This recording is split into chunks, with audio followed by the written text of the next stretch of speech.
Radiotherapy கேன்சருக்கான one of the major treatment options. Radiotherapy அப்படின்னா X ray beams இல்லை gamma rays இல்லை புரோட்டான்ஸ் இந்த மாதிரி கதிர்வீச்சுகளை கேன்சர் இருக்கக்கூடிய பகுதியில் வந்து நம்ம ஸ்பெசிஃபிக்காக செலுத்துறது தான் ரேடியோதெரப்பின்னு சொல்கிறோம். இது எப்படி வேலை செய்யுது அப்படின்னு பார்த்தீங்கன்னா, இந்த கதிர்வீச்சுகள் நம்ம செல்களில் இருக்கக்கூடிய டிஎன்ஏவை டேமேஜ் பண்ணுறதுனால அந்த செல்கள் மல்டிப்ளை ஆகிறத தடுக்குது. அதனால அந்த செல்கள் அழிந்து போகிறது. இதனால கேன்சர் வந்து அளிக்கப்படுகிறது. சரிங்களா? இந்த ரேடியோதெரப்பி ரெண்டு வகையா இருக்கு. ஒன்று வந்து பார்த்தீங்கன்னா எக்ஸ்டர்னல் பீம் ரேடியோதெரப்பி அப்படின்னா ரேடியேஷன் வெளியில இருந்து நம்ம பாடிக்குள்ள செலுத்தப்படுறது. ரெண்டாவது வந்து விஷயம் பார்த்தீங்கன்னா பிரேக்கி தெரப்பி.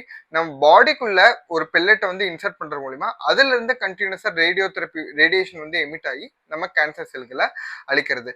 ரீசென்ட் டேஸ் இனிஷியலா வந்து கோபால்ட் மிஷின்ல ஸ்டார்ட் பண்ணி இந்த ரீசென்ட் டேஸ்ல வந்து பார்த்தீங்கன்னா linac machine, 3D based radiotherapy, proton beam therapy இந்த மாதிரி பல வகையான அட்வான்ஸ்மெண்ட்ஸ் வரதுனால ரேடியோ தெரப்பில இந்த காலத்துல இருக்கக்கூடிய சைடு எஃபெக்ட்ஸ் கம்மியாகவும் இருக்கு.